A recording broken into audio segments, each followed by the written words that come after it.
நம்ம நாட்டில 1925ல் வெறும் ரூ. 19 இருந்துச்சு அப்படின்னா, 1 பவுன் தங்கத்த வாங்கி கையில வச்சுக்கிட்டு நீட்டா வீட்டுக்கு வந்து சேர்ந்துரலாம். அதுவே 1943வது வருஷத்துல ரூ. 51க்கும், 1945ல ரூ. 62க்கும், 73வது வருஷத்துல ரூ. 278க்கும் வித்த தங்கம், திடீர்னு அடுத்த வருஷமே 1974ல ரூ. 506க்கு 1 பவுன் தங்கம் வித்திருக்கு. அதுக்கப்புறம் ஃபர்ஸ்ட் 1980ல ரூ. 1330 1 பவுன் தங்கம் அப்படின்னு சொல்லியிருக்காங்க. அதுக்கப்புறம் தங்கத்துல ஏற்பட்ட முதலீடு அதிகரிப்பு, தங்கத்தோட தேவை இது எல்லாம் அதிகரிச்சு 2011வது வருஷத்துல ஃபர்ஸ்ட் 26,400 இருந்துச்சு அப்படின்னா 1 பவுன் தங்கத்தை வாங்கியிருக்காங்க.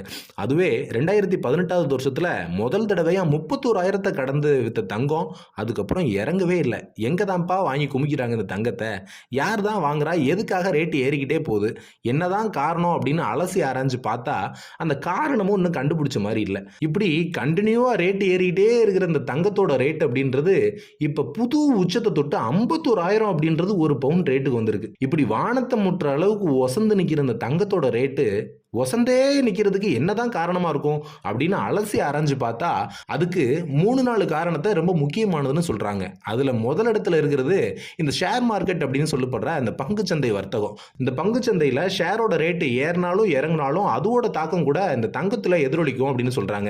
என்ன அப்படின்னா, தங்கத்தோட ரேட்டு ஏறிக்கிட்டே போய் இல்ல திடீர்னு இறங்கிடுச்சு அப்படின்னா நமக்கு இன்வெஸ்டர்ஸ்க்கு எல்லாம் லாஸ். அதனால அவங்க என்ன பண்ணுவாங்க அப்படின்னா கோல்டு மார்க்கெட்ல இன்வெஸ்ட் பண்ணுவாங்க. இப்படி கோல்டு மார்க்கெட்ல இன்வெஸ்ட் பண்றதும் கூட தங்கத்தோட தேவையை அதிகரிச்சு அதோட ரேட் அப்படின்றத அதிகரிச்சு கொண்டு போயிருது. அதுக்கப்புறம் பாத்தீங்கன்னா சர்வதேச கச்சா எண்ணெயோட மதிப்பு ஏறினாலும் தங்கத்தோட ரேட்ல முன்ன பின்ன ரேட் இருக்கும் அப்படின்னு சொல்றாங்க. அதுக்கு அடுத்து பாத்தீங்கன்னா அமெரிக்காவோட டாலர் மதிப்பு, பிரிட்டனோட பவுண்டு, இது 2 கரன்சியோட ரேட் ஏறுறதும் அதுக்கு ஈக்குவலான இந்திய ரூபாயோட மதிப்பு குறையிறதும் கூட இந்தியாவில் தங்கத்தோட ரேட்ல தாக்கத்தை ஏற்படுத்தும் அப்படின்னு சொல்லப்படுது. இது இல்லாம உலக நடப்புகளும் தங்கத்தோட ரேட்டை நிர்ணயம் செய்யறதுல முக்கியமான பங்கு வகிக்குது அப்படின்னு பொருளாதார வல்லுநர்கள்லாம் சொல்றாங்க. உதாரணமா 3 வருஷத்துக்கும் மேல ரஷ்யாவுக்கும் உக்ரைனுக்கும் இடையில போர் அப்படின்றது நடந்துகிட்டே இருக்கு. ஐரோப்பிய நாடுகள், அதுக்கப்புறம் அமெரிக்காவில் ரஷ்யாவுக்கு எதிரான நிலைப்பாடு, அதுக்கப்புறம் அதுக்கான ரஷ்யாவோட எதிர்வினை நடவடிக்கை, இது எல்லாமும் கூட சர்வதேச வணிகத்துல தங்க சந்தையில பெரும் தாக்கத்தை ஏற்படுத்திட்டு இருக்கு.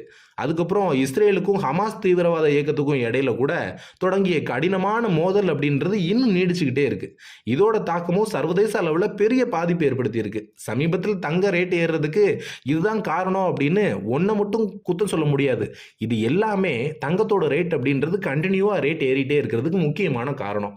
ஆனால் இந்தியா இது மட்டும் இல்லாமல் இந்தியாவில் முகூர்த்த சீசன், முக்கியமான பண்டிகை காலம், இதில் எல்லாத்துலேயும் கூட நம்ம மக்கள் தங்கத்தை வாங்கி வாங்கி பழக்கப்பட்டுட்டாங்க.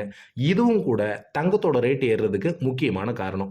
எது எப்படி இருந்தாலும் தங்கத்தோட ரேட் இப்படி தொடர்ந்து அதிகரிச்சுக்கிட்டே இருக்கிறதுனால இந்த பெண் பிள்ளைங்களை பெத்தவங்க எல்லாம் தொடர்ந்து கலக்கத்தில் இருக்கிறாங்க.